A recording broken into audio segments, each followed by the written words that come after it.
Welcome class ninth in today's class. Students, as you know, in our social studies, we have started history chapter first, the French revolution.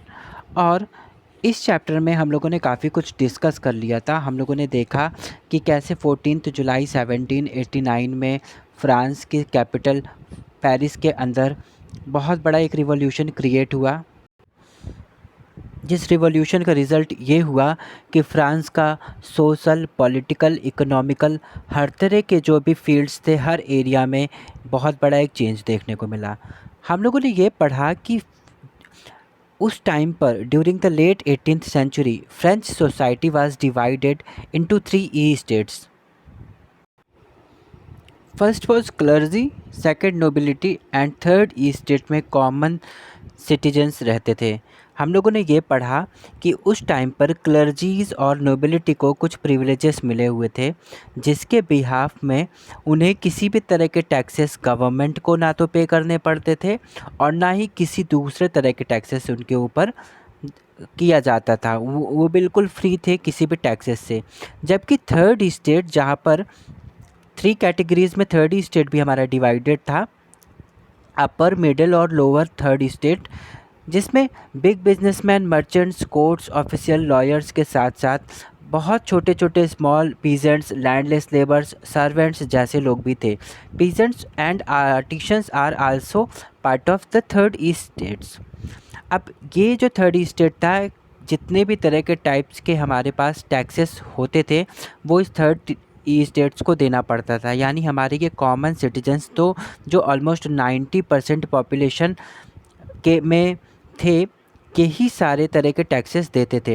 ये landless लोग थे, ये poors का amount इसमें बहुत ज़्यादा था।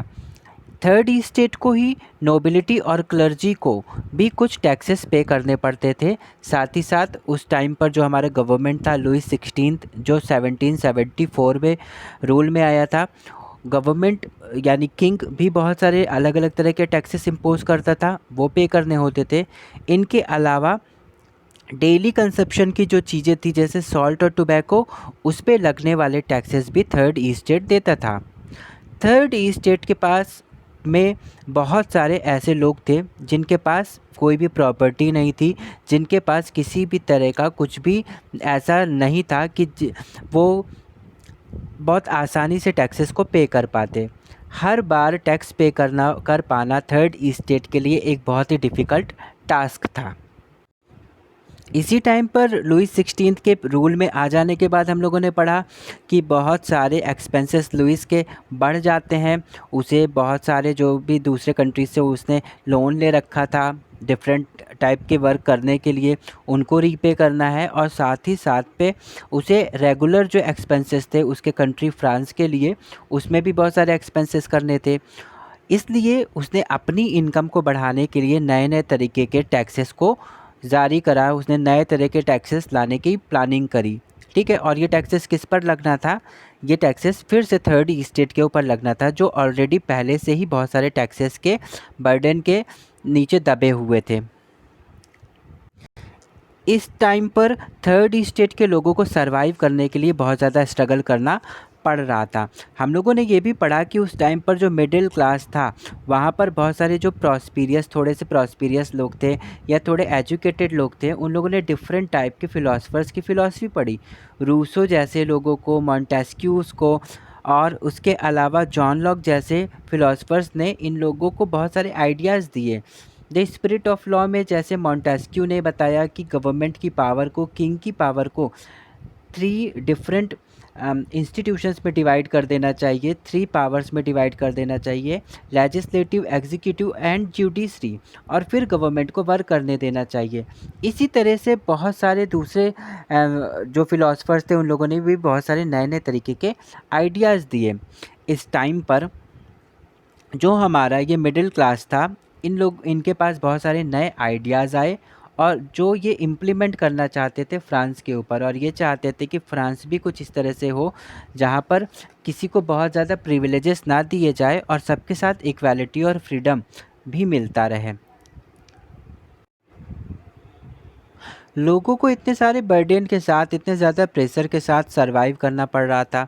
साथ ही साथ इस तरह के न्यूज़ आना कि अब फ्रांस में फिर से कुछ नए टैक्सेस इम्पोज़ करे जाने वाले हैं और पुराने टैक्सेस के रेट और हाई कर दिए जाने वाले हैं। ये जो कॉमन सिटीजन्स थे, ये थर्ड स्टेट यानी हमारी ऑलमोस्ट 90% जो पॉपुलेशन थी, इसमें डिससैटिस्फैक्शन का जन्म हो जाता है और ये लोग एग्रेसिव होने लगते हैं। इन्हें लगता है कि अब तो फ्रांस में कुछ बहुत ज़्यादा हो रहा है, अब पानी जो है वो सिर के ऊपर जा रहा है, अब बहुत ज़्यादा हो चुका है, अब हमें कुछ ना कुछ चेंज लाने के लिए काम करना होगा। ठीक है, तो इस तरह की प्लानिंग हो ही रही थी, लोग आक्रोशित थे, लोग बहुत ही गुस्से में थे। अब क्या बारी आती है the outbreak of the revolution. अभी रिवॉल्यूशन की शुरुआत नहीं हुई थी, अभी डिससेटिस्फाइड लोग अपने अपने घरों में बैठे हुए थे। अभी लोग बस सोच ही रहे थे कि कुछ ऐसा प्लान करना चाहिए कि हमें इन सारे टैक्सेस से या हमें सरवाइव करने के लिए जो इतना स्ट्रगल करना पड़ रहा है, कम से कम उससे थोड़ी बहुत मुक्ति मिले। तो अब आउटब्रेक किस तरह से होता है रिवॉल्यूशन का, आज हम लोग इसको पढ़ेंगे। ठीक है, तो अब क्या बारी थी, अब लुईस 16 को कुछ टैक्सेस जो वो नए लाना चाहता था उसके बारे में उसे अनाउंसमेंट करनी है। ठीक है, अनाउंसमेंट करने से पहले अभी तक फ्रांस में क्या सिस्टम चल रहा था कि जो था सारे 3 ई स्टेट्स थे, तो हर ई स्टेट के एक जनरल होते थे, यानी एक हेड हम समझ सकते हैं उसको। ठीक है, तो हर ई स्टेट का जो जनरल होते थे उनके सामने अनाउंस किया जाता था, कुछ भी जो भी नए प्रोविज़न्स लाए जाएंगे उनको अनाउंस किया जाएगा। इसके लिए लुईस ने एक मीटिंग कॉल किया कि हाँ अब एक मीटिंग होगी और सभी थर्ड जो 3 स्टेट्स हैं उनके ई स्टेट्स जनरल्स अब आएंगे और सबके सामने ये प्रपोज़ल न्यू टैक्सेस का लाया जाएगा।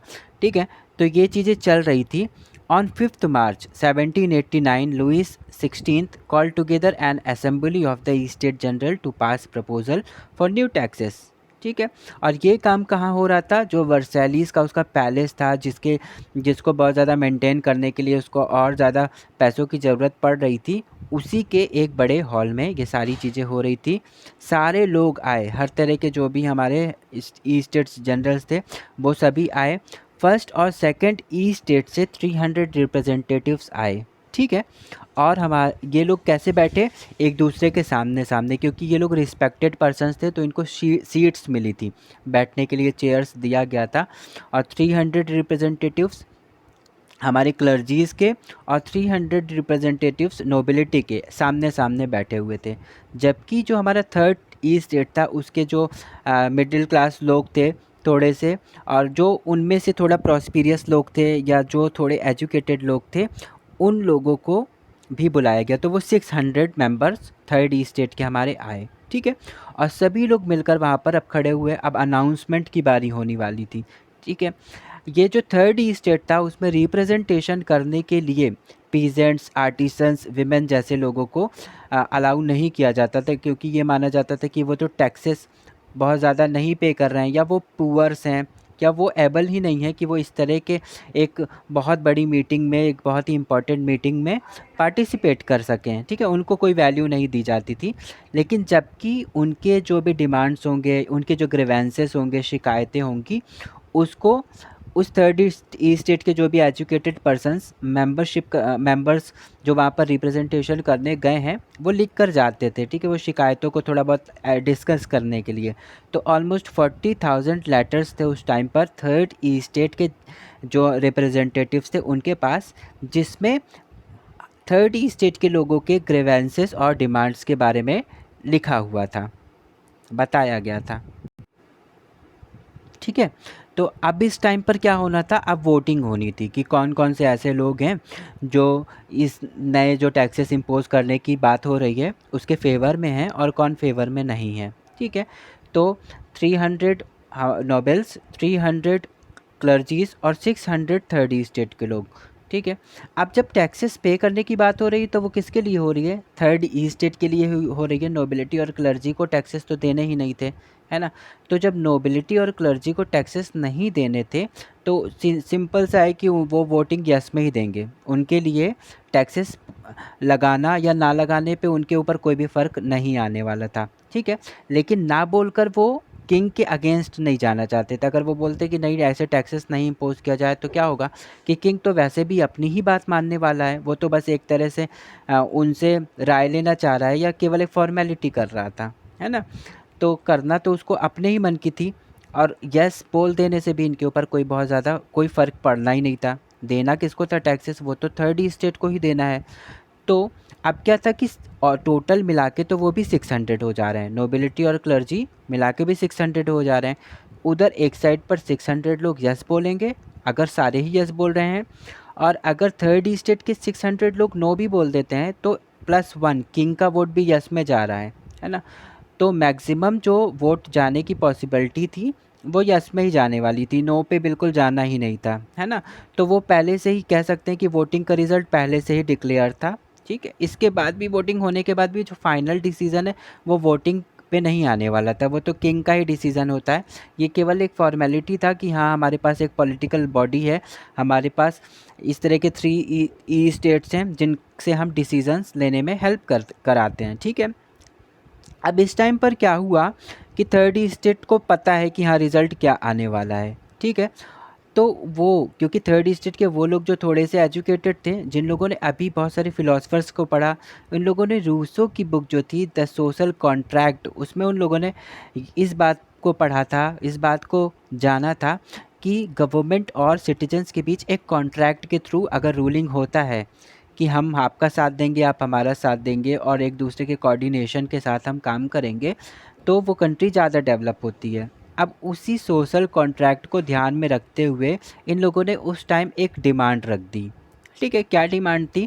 थर्ड स्टेट ने किंग के सामने ये डिमांड रखा कि यहाँ पर रिप्रेजेंटेटिव्स, और एक चीज़ और यहाँ पर वो थी कि जितने भी रिप्रेजेंटेटिव्स आए थे उन सब के 1 वोट नहीं जाने थे, ठीक है। उनके 1 वोट, उन जो 300 थे उनमें से 1 वोट जाना था, ठीक है, नोबिलिटी से। 300 जो क्लर्जीज़ के थे उसमें से 1 वोट जाना था ओवरऑल करके, और 1 वोट जाना था हमारे थर्ड स्टेट के पास से भी, ठीक है। तो अगर वो एक एक मेंबर का वोट लेते तो भी पॉसिबिलिटी थी कि किंग की बात ही को ही फेवर मिलता, और अगर वो एक ग्रुप से या एक ई स्टेट से 1 वोट लेते तो भी क्लियर था कि 1 वोट नोबिलिटी 1 वोट क्लर्जी का यस में आ गया और थर्ड स्टेट ने नो कहा, तो पहले से ही वोट जीता हुआ है कि किंग की बात ही आएगी, वो टैक्सेस पे करने ही पड़ेंगे, न्यू टैक्सेस इम्पोज करे ही जाएंगे, ठीक है। तो थर्ड स्टेट ने उस टाइम डिमांड करा कि इस तरह से हर ग्रुप का, हर ई स्टेट का 1 वोट ना काउंट किया जाए, बल्कि एक एक मेंबर्स का वोट लिया जाए, ठीक है। तो अगर एक एक मेंबर्स का वोट देते हैं तो हो सकता है पॉसिबिलिटी आ जाए कि उस नोबिलिटी और क्लर्जी में भी कुछ ऐसे लोग हों जो थोड़ा सा नो को फेवर करते हों, और थोड़ी संभावना आ जाए कि हाँ इनको थोड़ा सा सेफ हो जाए, ये थोड़ा सा सेफ्टी मिल जाए, इनको टैक्सेस को पे ना करना पड़े, ठीक है। तो बस उन्होंने एक डिमांड उठाई, और ये डिमांड हम कह सकते हैं एक तरह की एक डेमोक्रेटिक डिमांड थी, जहाँ पर उन्होंने 1 पर्सन 1 वोट की जैसी बात को शुरू करने की बात की। उन्होंने कहा कि हम एक एज अ ग्रुप इस तरह से नहीं वोट कराना चाहते हैं, हम अपनी राय नहीं देना चाहते हैं, बल्कि हम इंडिविजुअली एक एक लोग, सब लोग इस तरह से करना चाहते हैं। लेकिन उनकी इस डिमांड को सुनने वाला कोई नहीं था। जब किंग को उन लोगों ने ये प्रपोज़ल रखा तो किंग ने सीधे से ही प्रपोज़ल को रिजेक्ट कर दिया। उसने कहा कि नहीं भाई, हमारे यहाँ जो सिस्टम इतने दिन से चलता आ रहा है हम तो वही चलाएंगे, हम तो वही मानेंगे कि नहीं, हम इस तरह से एक एक मेंबर का वोट नहीं ले सकते, बल्कि हम एक ग्रुप का एक वोट काउंट करेंगे और इसी तरह से हम काम करेंगे, ठीक है। तो उन्होंने सीधा सीधा रिजेक्ट किया। उनके रिजेक्ट कर देने के बाद वो सारे जो थर्ड ई स्टेट के डिससेटिस्फाइड लोग थे, जो इतने क्राइसिस में, जो इतने सारे सब्सिस्टेंस क्राइसिस को फेस कर रहे थे, जिनके पास जॉब्स बहुत अच्छी नहीं थी, जिनके पास प्रॉपर्टी नहीं थी, वो ऑलरेडी इतने ज़्यादा टैक्सेस पे कर रहे थे, उस पर कुछ और टैक्सेस लगाने की बात हो रही थी। ऊपर से उनको ना फ्रीडम है, ना इक्वालिटी है, ना भी उनका कोई स्टेटस है कंट्री के अंदर, कोई रिस्पेक्ट नहीं है, कुछ भी नहीं है। तो ऐसे लोग कैसे किंग की बात को मान जाते? जबकि अब वो सारे एजुकेटेड लोगों ने बहुत सारे यूएस जैसी कंट्रीज़ को डेमोक्रेटिक बनते देखा। उन्होंने देखा कि किस तरह से दूसरे कंट्रीज़ का सिस्टम क्या चल रहा है और हमारे यहाँ पर हम लोग क्या क्या सिचुएशन फेस कर रहे हैं।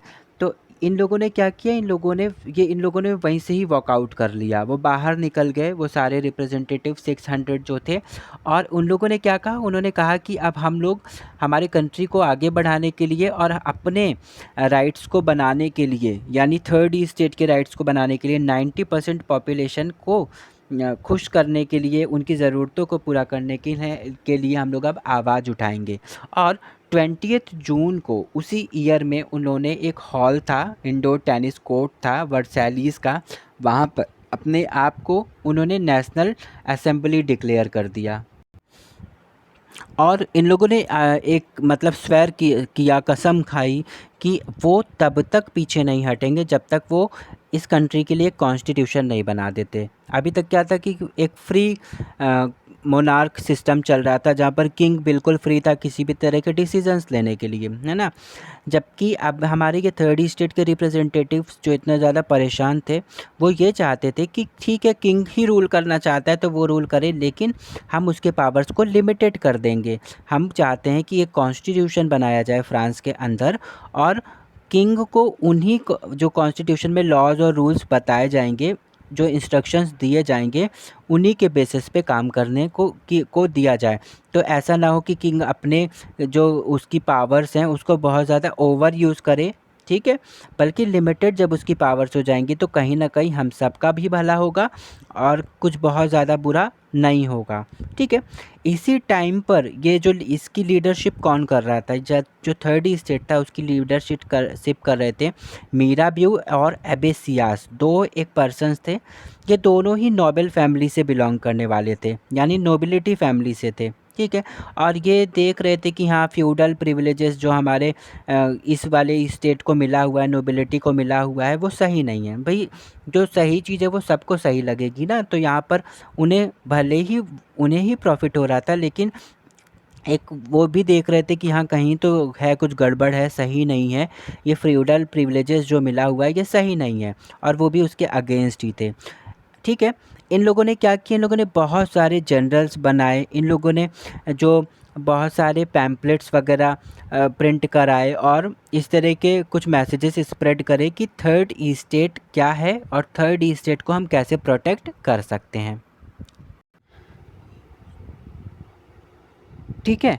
तो ये आप थर्ड ई स्टेट जो था, उन्होंने अपने आप को नेशनल असेंबली खुद ही डिक्लेयर कर दिया और कहा कि अब हम लोग हमारे कंट्री के लिए, फ्रांस के लिए कॉन्स्टिट्यूशन बनाएंगे, और उसी कॉन्स्टिट्यूशन पे के बेसिस पे किंग को रूल करना पड़ेगा, ठीक है। तो अब उन लोगों ने क्या किया, खुद से ड्राफ्ट करना शुरू कर दिया एक कॉन्स्टिट्यूशन। जिस समय ये कॉन्स्टिट्यूशन को ड्राफ्ट करने का काम चल रहा था, उसी समय पर फ्रांस ने एक टर्मोइल को फिर से फेस किया। कई सारे बहुत ज़्यादा बड़े नुकसान उस टाइम पर हुए। उसी साल विंटर में जो विंटर सीज़न चल रहा था, तो उस टाइम हार्वेस्ट जो बहुत बैड हो गया, ठीक है। कुछ मतलब इस तरह से चीज़ें हो गई, स्नो फॉलिंग हो गई कि पूरा हार्वेस्ट, पूरा जो क्रॉप्स उस समय पर होना था, प्रोड्यूस होना था, वो सब कुछ बिल्कुल ख़राब हो गया। अब फिर क्या हो गया कि फूड की अवेलेबिलिटी फिर से कम हो गई, और कम होने के साथ साथ ब्रेड के जो प्राइजेस थे वो बहुत ज़्यादा फिर से तेज़ी के साथ बढ़ने लगे। अब बड़े बड़े शॉप्स पे भी ब्रेड की सप्लाईज़ नहीं हो पा रही थी, वहाँ पर अवेलेबल ही नहीं हो पा रहा था। जहाँ कहीं पर अवेलेबल भी था तो वहाँ पर बहुत हाई रेट के साथ ही मिल रहा था, है ना। बहुत लंबी लंबी लाइंस में लोग बेकरी शॉप्स पर बहुत सारे लोग खड़े रहते थे। मोस्टली विमेन ये काम करती थी, क्योंकि जो मेल मेंबर्स थे फैमिली के, वो तो किसी न किसी जॉब सर्च में, किसी न किसी काम में कहीं ना कहीं भटक रहे होते थे कि किसी तरह से अर्निंग कर ली जाए। और जो विमेन थी उस टाइम पर, वो शॉप्स में लंबी लंबी लाइंस में लगी रहती थी, क्राउड्स में, और वो भी हाई रेट पे ब्रेड्स को ख़रीदने के लिए, जो कि बहुत ज़्यादा, जिसके लिए बहुत ज़्यादा उनको स्ट्रगल फेस करना पड़ता था। At the time the king order troop to move into Paris. उसी टाइम पर किंग ने क्या डिक्लेयर कर दिया, उसने अपने ट्रूप्स को ऑर्डर कर दिया कि तुम पेरिस में जाओ, और जाकर इस तरह से देखो कि हाँ, कहीं पर हमारे अगेंस्ट काम तो नहीं हो रहा है। क्योंकि उस टाइम पर उन्होंने देखा कि वो जो मीटिंग होने जा रही थी, जहाँ पर डिक्लेयर करना था टैक्सेस के बारे में, वहाँ से थर्ड ई स्टेट यानी हमारे 90% लोग गुस्सा होकर निकल गए, है नहीं। तो अब तो किंग को लग ही रहा था कि अब कुछ और बुरा ना हो जाए, तो इसलिए उसने अपने ट्रूप्स को भेज दिया था। ठीक है, अब ये काम कब हो रहा था, ये 14 जुलाई, जो हम लोगों ने अभी स्टार्टिंग में बिगिनिंग ऑफ द चैप्टर हम लोगों ने पढ़ा है ना, कि वो 14 जुलाई में क्या क्या हो रहा था। तो अब भूखी जनता, निराश जनता, डिससेटिस्फाइड जो सिटीजन्स थे, जो बहुत ज़्यादा परेशान हो चुके थे किंग से, जिनको ब्रेड के लिए भी खड़े होना पड़ रहा था, और वो निराश थे बिल्कुल कि किंग उनके लिए कुछ भी नहीं कर रहा है। उन लोगों ने क्या किया, उन लोगों ने 14 जुलाई को वो क्राउड जो थी, जो बहुत ही गुस्से में क्राउड थे, वो सब बैस्टिल गए। और जो फर्स्ट पेज पे हम लोगों ने पढ़ा, स्टार्टिंग में हम लोगों ने पढ़ा कि वो जाते हैं, उन्होंने प्रिजन को तोड़ दिया। उन लोगों ने बहुत सारे जो आर्म्स लेने के लिए, बहुत सारे जो टूल्स और वेपन्स कलेक्ट करने के लिए, खुद को प्रोटेक्ट करने के लिए, किलों के ऊपर भी किंग के बहुत ज़्यादा तोड़फोड़ मचा दी, और जो प्रिजन में कैदी थे उनको भी आज़ाद करा दिया। किले के, यानी बहुत सारे जो पेरिस का बेस्टिल का जो किला था, उसको भी तोड़कर उसके भी बड़े बड़े पीसेस को उन लोगों ने मेमोरी के तौर पे रखा है ना, सेल करना शुरू कर दिया। तो ये सारी चीज़ें उस टाइम पर हुई इन सब के बाद। ठीक है, तो बहुत सारे और भी र्यूमर्स हो रहे थे, र्यूमर्स थे या रियलिटी थी, पर लोगों के बाद तक इस तरह की जानकारी पहुंच रही थी कि जो बड़े बड़े वो थे, ज़मींदार टाइप लोग थे, ठीक है, उन लोगों को ये ऑर्डर दे दिया गया है कि वो जाएं और जितने भी क्रॉप्स हुए हैं, राइपन क्रॉप्स हैं, उनको डिस्ट्रॉय कर दें। ठीक है, तो इस चीज़ के लिए उन लोगों ने क्या किया कि जो कॉमन सिटीजन्स थे, उन लोगों ने जाकर, जहाँ पर बड़े बड़े गोडाउन्स में किंग के किलों के अंदर, या किंग का जो कासल वगैरह थे उसके अंदर, जहाँ उन्होंने सेव करके कुछ गोडाउन्स में ग्रेन्स रखे थे, वहाँ पहुँच गए, और वहाँ पहुँच के उन लोगों ने उसको सीज़ कर लिया, छीन लिया, लूटना शुरू कर दिया कि अब हम जो हैं वो फूड की जो स्कैरसिटी को फेस कर रहे थे, तो अब हम फूड सिक्योर्ड होना चाहते हैं और हम सब कुछ लेकर जाएंगे। अब हमें किंग के किसी भी परमिशन की ज़रूरत नहीं है। ठीक है, तो वो लूट रहे थे ग्रेन्स को और ले जा रहे थे। वहीं पर बहुत सारे डॉक्यूमेंट्स वगैरह भी रखे हुए थे, जहाँ पर लोगों के टैक्सेस के रिकॉर्ड्स थे कि किस पर्सन ने कितने अमाउंट में टैक्स पे किया है, नहीं किया है, किसका कितना बचा हुआ है, कब तक ड्यू डेट है। तो वो सारे रिकॉर्ड्स को भी इन लोगों ने क्या किया, जला डाला कि कोई रिकॉर्ड्स अब नहीं रहेगा, ताकि कोई भी हमारे पीछे टैक्सेस की बारे में बात ना करे, और ना तो कोई हमसे टैक्सेस के बारे में को लेने की लिए आएगा। तो वो सारे जो रिकॉर्ड्स थे उनको भी उन लोगों ने जलाना शुरू कर दिया और नेबरिंग कंट्रीज़ की तरफ जाने लगे।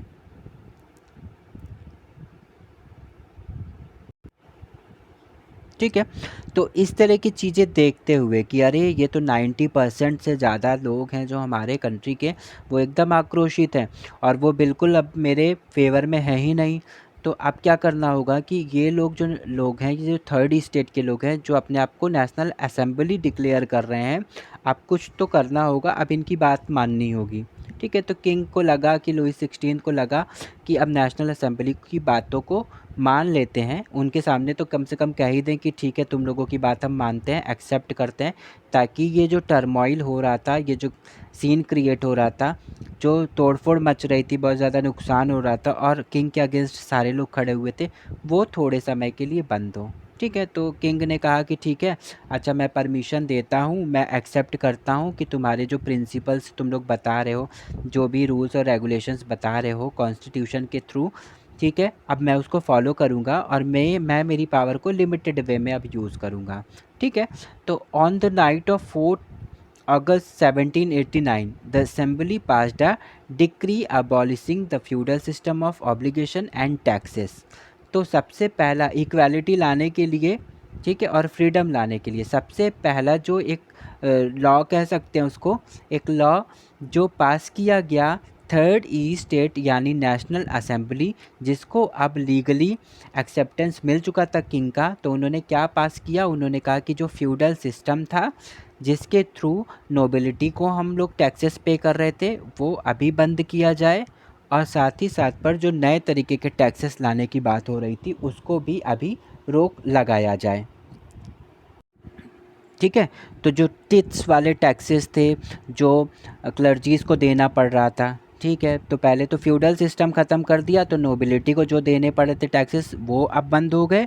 कॉमन सिटीजन थर्ड स्टेट के लिए, और तिथ्स जो क्लर्जीज़ को दिया जा रहा था उसको भी बंद करने की बात करी गई और वो भी एक्सेप्ट कर लिया गया किंग के द्वारा। ठीक है, तो दोनों तरह के टैक्सेस अब बंद हो गए और लोगों को थोड़ा सा अब यहीं पर सांत्वना मिली कि ठीक है हमारा बर्डन अब थोड़ा सा कुछ कम हुआ। ठीक है, तो ये एक नया कॉन्स्टिट्यूशन जो बना फ्रांस में, ये उसका रिज़ल्ट था कि कहीं ना कहीं अब थर्ड स्टेट को थोड़ा बेनिफिट हो रहा था और नोबिलिटी और क्लर्जीज़ के प्रिविलेजेस अब उनसे वापस छीन लिए गए।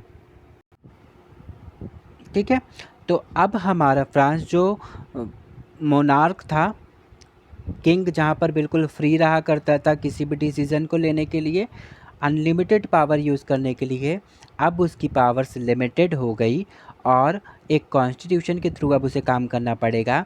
यानी फ्रांस का जो पॉलिटिकल सीन था उसमें एक बहुत बड़ा चेंज आया और वहाँ पर जो मोनार्क सिस्टम था वो अब कॉन्स्टिट्यूशनल मोनार्क में चेंज हो गया था। ठीक है, तो अभी इतना ही समझेंगे कि किन किन सिचुएशंस के साथ, किन किन प्रोसेसेस के बाद एक फ्री कंट्री, एक फ्री किंग जो लुई 16 जो मोनार्क कर रहा था, मोनार्क के थ्रू रूल कर रहा था, अब कैसे कॉन्स्टिट्यूशनल मोनार्क के थ्रू रूलिंग करेगा और अब उसका पॉलिटिकल सिस्टम कैसा हो जाएगा, डिसीजंस कौन लेगा, ज्यूडिशरी कैसे होगी और दूसरी तरह की जो चीज़ें होंगी वो हम नेक्स्ट क्लास में हमारे डिस्कस करेंगे। Class, I hope you have understood everything, but if you have any problem, any doubt regarding this class or previous class, you can call me and you can clear your doubts. In homework you have to do some one word answers, एक very short जो answers होते हैं one word वाले। ठीक है, वैसे questions तुमको frame करने हैं और इसी टॉपिक से, the outbreak of the revolution से, with answers. In our next class we will see how was the new political system of France, कैसे कॉन्स्टिट्यूशनल मोनार्च के थ्रू फ्रांस रूल कर रहा था, and we will know about some political symbols of France. Till then, take care and have a nice day.